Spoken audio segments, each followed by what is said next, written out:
Abdullahi Boru Halakhe is a security and policy analyst with a focus on the African continent. Abdullahi, welcome to our show on Sunday. Pleasure. Thank you. When we talk about the refugee crisis, people in the West understand that as the refugees originating from the Middle East, northern African countries, flooding the countries such as France and Italy. But the refugee crisis, or the refugee issue in Africa, is much more complicated than that, right? It is much complicated because if you look at some of the biggest refugee hosting countries, they are actually in Africa. Mm-hmm. If you look at Kenya, almost at least over 500,000.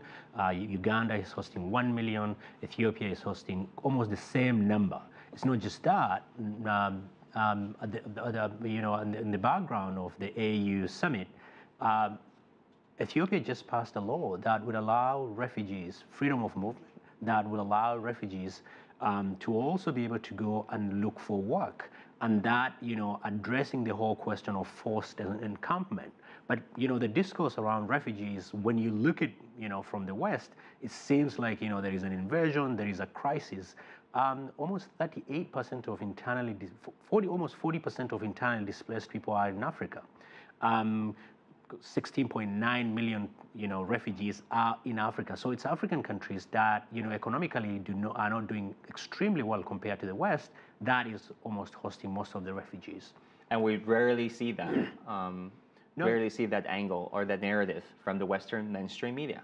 It's hardly mentioned as an issue. It's only when there is a crisis, particularly when African countries say we are closing some of these refugees, you start hearing that, it's because of the security reasons, particularly the Somali refugees who are living in Kenya. Whenever there is terrorist attack in Kenya, they tend to be made a scapegoat in Western media because national security becomes such a big thing. It's picked up.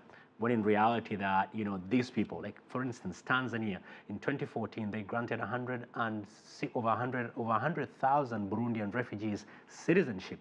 It's not just providing them, it's not just hosting them. It's not just now increasingly in places like Uganda where they have got right to work, where their kids go to school, but it's also creating a path to citizenship. Certainly, it's a very nuanced issue. Let's move on to terrorism. In Africa, we have terrorist groups such as ISIL or affiliates, Al-Shabaab, Boko Haram. Do you think the African continent as a whole is on the same page in dealing with the issue of terrorism? It is.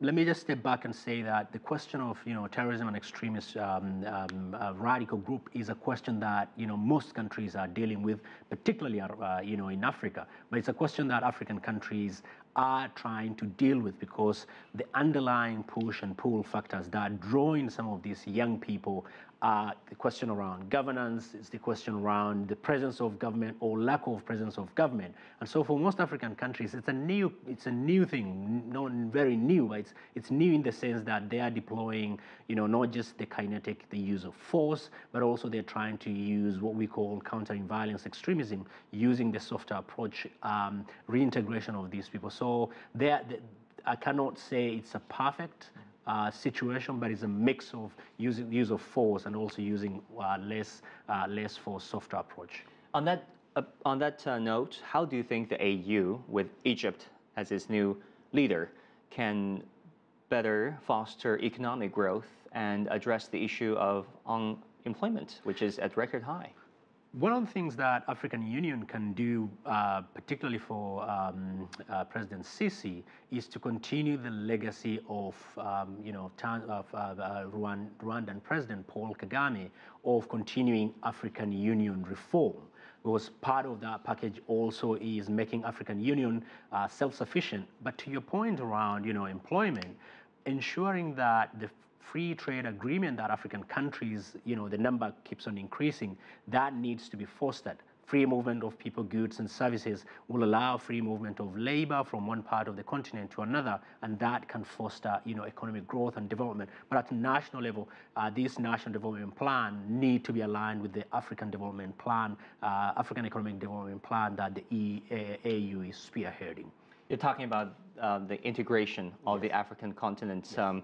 But at the moment, in America and in the EU, we see the rise of nationalism and the disintegration. Right. sentiment. That's absolutely correct, because if you look at the EU with the Brexit, if you look at the United States walking back from some of the, global multilateral agreement, it is very refreshing to see African countries moving in that direction, allowing for free movement of goods and services. Something that was started at regional economic blocks.